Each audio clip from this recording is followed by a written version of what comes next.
দেখো ক্লাস 9-এর স্টুডেন্টদের জন্য মডেল অ্যাক্টিভিটি টাস্ক 5 লাইফ সায়েন্সের উপর। এখানে কিছু এটা লং আনসারে 3+2 করেও আসতে পারে বা শর্ট আনসার টাইপের যেখানে মার্কস 2 সেরকম হিসাবেও কিন্তু আসতে পারে। ঠিক আছে, দেখে নাও। সরাসরি প্রশ্নে চলে যাচ্ছি। পেশির ক্লান্তি বলতে কী বোঝো? বেশি পরিমাণ হাঁটলে বা দৌড়ালে বা অত্যাধিক পরিশ্রম করলে পেশিকোষে অবাত শ্বসনের ফলে অবাত জারণে ল্যাকটিক অ্যাসিড উৎপন্ন হয়। পেশিকোষে ল্যাকটিক অ্যাসিড এই যে পেশিকোষ সেটা কিন্তু ল্যাকটিক অ্যাসিড ব্যবহারে অক্ষম, ফলে পেশির সংকোচন ক্ষমতা সাময়িকভাবে হ্রাস পায়। একেই পেশির ক্লান্তি বলে। বুঝতে পারলে? তাহলে আমরা যখন বেশি পরিমাণে হাঁটি বা দৌড়াই বা কায়িক পরিশ্রম করি তখন কিন্তু পেশিকোষে অবাত জারণের ফলে বা অবাত শ্বসনের ফলে যে অবাত জারণ ঘটে তার ফলে কিন্তু ল্যাকটিক অ্যাসিড উৎপন্ন হয়। এটাই মেন, ল্যাকটিক অ্যাসিড উৎপন্ন হচ্ছে। কিন্তু পেশিকোষ কিন্তু এই ল্যাকটিক অ্যাসিড উৎপন্ন তো হচ্ছে কিন্তু ব্যবহার করতে কিন্তু একেবারেই অক্ষম। তার ফলে পেশিকোষের সংকোচন যে ক্ষমতা সেটা সাময়িকভাবে হ্রাস পায়। একেই কিন্তু পেশির ক্লান্তি বলে। পেশির ক্লান্তি কিভাবে দূর হয়? বেশি পরিশ্রমের পর কিছুক্ষণ বিশ্রাম নিলে পেশিকোষ থেকে ল্যাকটিক অ্যাসিড রক্তে অপসারিত হয়। তাহলে এখানে মেন পয়েন্ট যাচ্ছে বিশ্রাম নিলে। কায়িক পরিশ্রমের পর বা অত্যাধিক পরিশ্রমের পর আমি যদি বিশ্রাম নিই তাহলে পেশিকোষে যে ল্যাকটিক অ্যাসিডের স্টোরেজ হয়েছিল সেটা কিন্তু রক্তে বা ব্লাডে অপসারিত হচ্ছে, ফলে পেশিকোষে অক্সিজেনের সরবরাহ স্বাভাবিক হয়।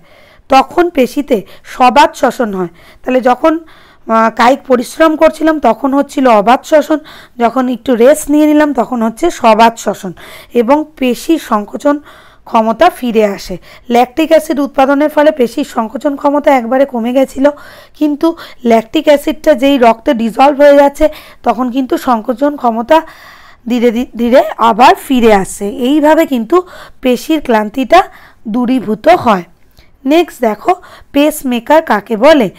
ডান অলিন্দ দেখো তোমাদের ডান অলিন্দ যাচ্ছে, এটা জানো, ডান অলিন্দ, বাম অলিন্দ, ডান নিলয়, বাম নিলয়। তাহলে এখানে আছে ডান অলিন্দ, ডান অলিন্দ যাচ্ছে তোমাদের হৃৎপিণ্ডের এই পার্টটা। দেখো তাহলে ডান অলিন্দের যে স্থানে ঊর্ধ্ব মহাশিরা প্রবেশ করে সেই স্থানে সাইনোঅ্যাট্রিয়াল নোড বা এসএ নোড থাকে। এটি মিনিটে 70 থেকে 80টি স্পন্দন বা গড়ে 72টি স্পন্দন সৃষ্টি করে হৃৎপিণ্ডকে স্পন্দিত করে। এসএ নোড প্রথম স্পন্দন সৃষ্টি করে হৃৎপিণ্ডের ছন্দকে নিয়ন্ত্রণ করে। এই জন্য একে পেস মেকার বলে। ঠিক আছে, তাহলে ডান অলিন্দ যাচ্ছে আমাদের এখানে রয়েছে এসএ নোড, এখানে রয়েছে ঊর্ধ্ব মহাশিরা। ডান অলিন্দ এবং ঊর্ধ্ব মহাশিরার সংযোগস্থলে এসএ নোড, যেখান থেকে সেন্সেশনটা বা হৃদস্পন্দন তৈরি হয় সেটাকে বলছি এসএ নোড, আর সেটারই নাম হলো কি পেস মেকার। এসএ নোডের ডিস্টারবেন্সের জন্য আমরা কিন্তু এখানে কৃত্রিম পেস মেকার বসাই। ঠিক আছে, মানে হঠাৎ করে ব্ল্যাকআউট হয়ে যাওয়া বা হঠাৎ করে মাথা ঘুরে পড়ে যাওয়া, তখন যদি দেখা যায় যে হার্টের কোনো ডিস্টারবেন্স, মানে এটা যেমন এটা বলতে পারো একটা ইলেকট্রিক্যাল তারের মতো। আমাদের ব্যাটারি যেমন কি করে, ব্যাটারিকে চার্জ দিয়ে রাখি, যখন কারেন্ট অফ হয়ে যায় ব্যাটারি থেকে সেই ব্যাটারি তখন কারেন্ট অফ হয়ে যায় তখন আমাদের কি কারেন্টটাকে সাপ্লাই করে। সেরকমই এসএ নোড যদি ডিস্টারবেন্স দেখা যায় তাহলে যে কৃত্রিম পেসমেকার তোমরা শুনবে যে অনেক মানুষের ক্ষেত্রে পেসমেকার বসানো হয়, সেক্ষেত্রে কিন্তু কৃত্রিম পেসমেকার বসানো হয়। মানে এসএ নোডটা যেহেতু স্টপ হয়ে যাচ্ছে বা অ্যাক্টিভিটি স্টপ হয়ে যাচ্ছে, ফলে পাওয়ার সাপ্লাইটা বন্ধ হয়ে যাচ্ছে, সেই জন্য কৃত্রিমভাবে মানে যখনই এসএ নোডের পাওয়ার সাপ্লাই বন্ধ হয়ে যাবে তখন যেন অ্যাজ ওয়েল অ্যাজ ওটা আমাকে সাবস্টিটিউট দেয় যে হৃদস্পন্দনটা চালু রাখার জন্য, ওটা কিন্তু আমরা কৃত্রিম পেসমেকার বসাই। আর এসএ নোড হলো প্রাকৃতিক পেসমেকার। ঠিক আছে, আর এসএ নোডের কার্যকারিতা যখন অবলুপ্ত হয় বা কার্যকারিতা যখন ঠিকঠাক হয় না তখন আমরা কৃত্রিম পেসমেকার বসিয়ে থাকি। তোমরা হার্টের ক্ষেত্রে শুনে থাকবে যে অনেক মানুষের ক্ষেত্রে এই কৃত্রিম পেসমেকার বসানো হয়, সেটা কিন্তু এসএ নোডের সাবস্টিটিউট। ঠিক আছে, এসএ নোডটা তাহলে আমাদের যাচ্ছে প্রাকৃতিক পেসমেকার, আর এসএ নোডের কার্যকারিতা যখন ঠিকঠাক হয় না তখন আমরা আর্টিফিশিয়ালি যে পেসমেকারটা বসাই তাকে বলে কৃত্রিম পেসমেকার। ঠিক আছে, নেক্সট দেখো কম্পেনসেশন পয়েন্ট কাকে বলে? উষাকালে বা গোধূলিতে, মানে সন্ধিক্ষণের টাইমটাকেই মেনলি ইন্ডিকেট করছে। মেবি হতে পারে উষাকাল বা গোধূলি, যে আলোক তীব্রতায় সালোক সংশ্লেষের মাধ্যমে সবুজ উদ্ভিদ দ্বারা গৃহীত কার্বন ডাই অক্সাইড এবং শ্বসনের মাধ্যমে বর্জিত কার্বন ডাই অক্সাইডের মান সমান হয়। ঠিক আছে, গৃহীত কার্বন ডাই অক্সাইড সালোক সংশ্লেষে এবং শ্বসনে বর্জিত কার্বন ডাই অক্সাইডের মানটা কি হচ্ছে? সমান। ঠিক আছে, অথবা সবুজ উদ্ভিদ কর্তৃক শ্বসনের মাধ্যমে গৃহীত অক্সিজেন এবং সবুজ উদ্ভিদ কর্তৃক শ্বসনের মাধ্যমে গৃহীত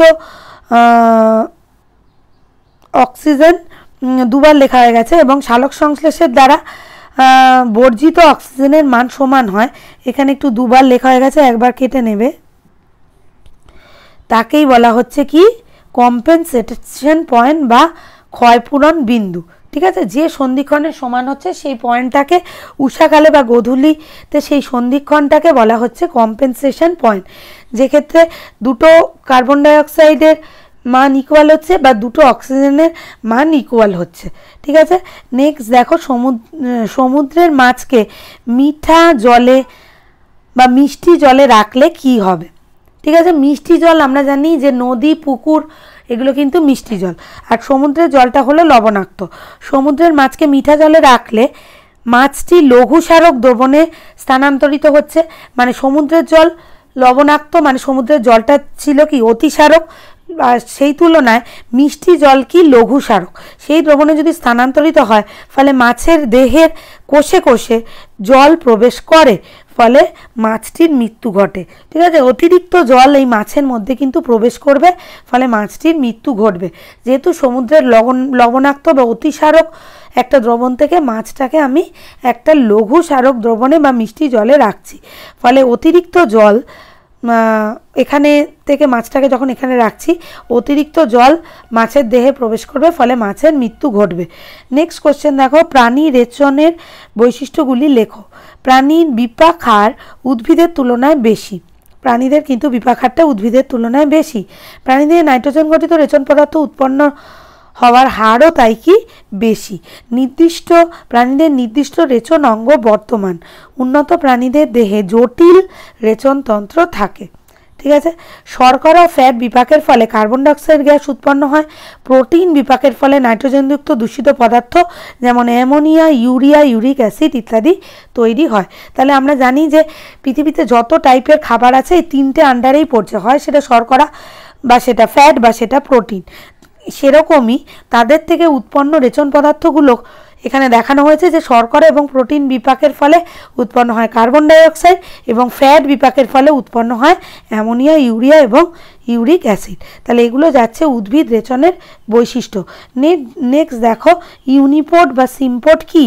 যে সক্রিয় পরিবহনে বাহক প্রোটিনের মাধ্যমে একধর্মী অণু একটি নির্দিষ্ট দিকে পরিবাহিত হয়, মানে একটাই অণু একটা নির্দিষ্ট দিকে পরিবাহিত হচ্ছে, তাকে বলছে ইউনিপোর্ট বা একক পরিবহন।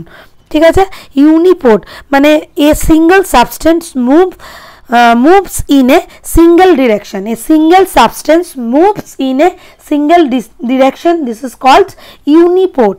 Symport কাকে বলে? Symport কাকে বলে? দেখো যে তার মানে একই রকমের একটা সিঙ্গেল সাবস্টেন্স যখন একটা নির্দিষ্ট দিকে মুভমেন্ট করে সেটাকেই বলা হয় a single substance moves in a single direction. This কলস ইউনিপোর্ট। ঠিক আছে, নেক্সট দেখো, এটা কিন্তু আমরা পরিবহনের ক্ষেত্রে দেখি, মানে আমাদের সেল মেমব্রেন বা কোষ পর্দার মাধ্যমে যখন পরিবহন হয় সেই পরিবহনটা বিভিন্ন রকমের হতে পারে। সেরকম হতে পারে মানে ইউনিপোর্টারের মাধ্যমে যে পরিবহনটা হচ্ছে তাকে বলা হচ্ছে ইউনিপোর্ট। ঠিক আছে, সেরকমই সিম্পোর্টারের মাধ্যমে যে পরিবহনটা হচ্ছে তাকে বলা হচ্ছে সিম্পোর্ট। সিম্পোর্টে দেখো কি হয় যে সক্রিয় যুগ্ম পরিবহনে বাহক প্রোটিনের মাধ্যমে দুটো ভিন্ন অণু একই অভিমুখে প্রবাহিত হচ্ছে। এটা একটা অণু একই অভিমুখে ইউনিপোর্টে, আর সিম্পোর্টে দুটো ভিন্ন অণু কিন্তু একই অভিমুখে প্রবাহিত হচ্ছে, তাকে আমরা বলছি কি সিম্পোর্ট। মানে কি টু সাবস্টেন্স বা two substances moves in the same direction. two substances moves in the same direction, this is called symport. symport আরেকটাও তোমরা দেখবে সেটা হলো antipode.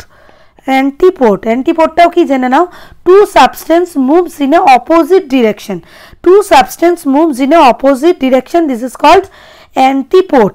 ঠিক আছে, তাহলে এই রিলেটেড তিনটে ওয়ার্ডকে আমরা জানবো পরিবহনের ক্ষেত্রে, সেটা হলো গিয়ে ইউনিপোড, সিম্পোড আর কি অ্যান্টিপোড। ঠিক আছে, ইউনিপোর্টের ক্ষেত্রে আমরা দেখেছি যে একটা সিঙ্গেল সাবস্টেন্স একটা নির্দিষ্ট ডিরেকশনে যায় তাকে আমরা বলবো ইউনিপোর্ট। যখন দুটো সাবস্টেন্স একটা নির্দিষ্ট দিকে যাচ্ছে তখন তাকে বলবো আমরা সিম্পোর্ট। আর যখন দুটো সাবস্টেন্স দুদিকে যাচ্ছে তখন আমরা তাকে বলবো অ্যান্টিপোড। ঠিক আছে, এই সিম্পোর্ট আর সিম্পোর্টের ক্ষেত্রে যে প্রোটিনটা বাহকের কাজ করছে সিম্পোর্টের ক্ষেত্রে তাকে বলছি আমরা সিম্পোর্টার। ইউনিপোর্টের ক্ষেত্রে যে প্রোটিন অণুটা বাহকের কাজ করে তাকে আমরা বলি ইউনিপোর্টার। সেরকমই আছে অ্যান্টিপোর্টার। অ্যান্টিপোর্টার হলো অ্যান্টিপোর্টসের ক্ষেত্রে অ্যান্টিপোর্টার প্রোটিনটা কিন্তু বাহকের কাজ করে। ঠিক আছে, আরেকটু জেনে নাও, এই সিম্পোর্টার আর antiporter are involved in active transport. Symporter আর অ্যান্টিপোর্টার কিন্তু অ্যাক্টিভ ট্রান্সপোর্ট বা সক্রিয় পরিবহনে গুরুত্বপূর্ণ ভূমিকা পালন করে। সক্রিয় পরিবহনে যেখানে কিনা আমাদের এনার্জি লাগে, তাই তো, এনার্জি অবশ্যই বা এনার্জি বা এটিপি লাগে, সেটা কি বললাম তাহলে, সিম্পোর্টার আর অ্যান্টিপোর্টার ট্রান্সপোর্ট মলিকিউলস আর symporter and antiporter are involves in active transport. ঠিক আছে, অ্যাক্টিভ ট্রান্সপোর্ট মানে শক্তিকে ইনভলভ হচ্ছে এখানে বা শক্তিকে কাজে লাগিয়ে যে ট্রান্সপোর্ট, সেটা কি সিম্পোর্টারের ক্ষেত্রে দেখি এবং অ্যান্টিপোর্টারের ক্ষেত্রে দেখি, এটা কিন্তু অ্যাক্টিভ ট্রান্সপোর্ট। ঠিক আছে, অ্যাক্টিভ ট্রান্সপোর্টের ক্ষেত্রে আমরা এটা লক্ষ্য করি। পরের কোশ্চেনে দেখো চলে আসি, রক্তবাহের মধ্যে জমাট বাঁধে না কেন? মানে কি, যখন রক্তটা কোনো ধমনী বলো, শিরা বলো বা রক্তজালকের মধ্য দিয়ে প্রবাহিত হয় তখন কিন্তু রক্তটা লিকুইড কন্ডিশনেই থাকে, লিকুইড কন্ডিশনে থাকছে, কখনো জমাট বাঁধে না। কিন্তু রক্ত যখন কেটে যায়, কোনো জায়গায় যখন আমাদের কেটে যায় বা ওন্ড হই বা ইনজিওর্ড হই, তখন রক্তটা যে বেরিয়ে আসে কিছুক্ষণ পর দেখি রক্তটা জমাট বেঁধে গেছে। কিন্তু রক্ত যখন রক্তবাহের মধ্যে দিয়ে প্রবাহিত হচ্ছে তখন কিন্তু জমাট বাঁধছে না। তাহলে তার কারণটা কি? রক্তে রক্ততঞ্চন রোধক পদার্থ হিসাবে হেপারিন থাকে এই রক্তবাহের মধ্যে, মানে সে মেবি ভেন হোক, আর্টারি হোক, মানে ধমনী, শিরা আর ব্লাড ক্যাপিলারি বা রক্তবাহকের মধ্যে দিয়ে যখন রক্তটা প্রবাহিত হচ্ছে, এই রক্তবাহকের মধ্যে কি থাকছে? হেপারিন নামে একটা কেমিক্যাল থাকে। হেপারিন থাকার জন্য কিন্তু রক্তবাহে রক্ত তঞ্চিত হয় না। রক্তনালিকার ভিতরের তল কি হয়? মসৃণ হওয়ায় এটা হবে মসৃণ করে নিতে পারো। মসৃণ হয়, অনুচক্রিকাগুলো ভাঙে না এবং থ্রম্বোকাইনেজ নিঃসৃত হয় না। ঠিক আছে, এটা হয়ে যাচ্ছে তাহলে মসৃণ। একটু প্রিন্টিং মিস্টেক আছে, এটা করে নাও, মসৃণ। ঠিক আছে, রক্তনালীতে বেগে প্রবাহিত হয়, রক্তনালীতে বেগে প্রবাহিত হয়। ঠিক আছে, মানে একটা ফোর্সফুল কন্ডিশনে প্রবাহিত হয়, সেই জন্যই কিন্তু রক্তবাহের মধ্যে রক্ত তঞ্চিত হয় না। তাহলে এরকম করেই আমি প্রশ্ন দিতে থাকবো। এটা আশা করি বুঝতে পেরেছ। সবকটাই কিন্তু বেসিক আইডিয়াকে কাজে লাগিয়ে তৈরি, মানে বেসিক যে নলেজ সেটা যেন তোমাদের কাছে ক্লিয়ার হয়, সেই জন্যই এই প্রশ্নের উত্তরগুলো আমি করে দিয়েছি এবং এটাকে অ্যাক্টিভিটি টাস্ক 5 এর মধ্যে আমি রেখেছি। Thank you.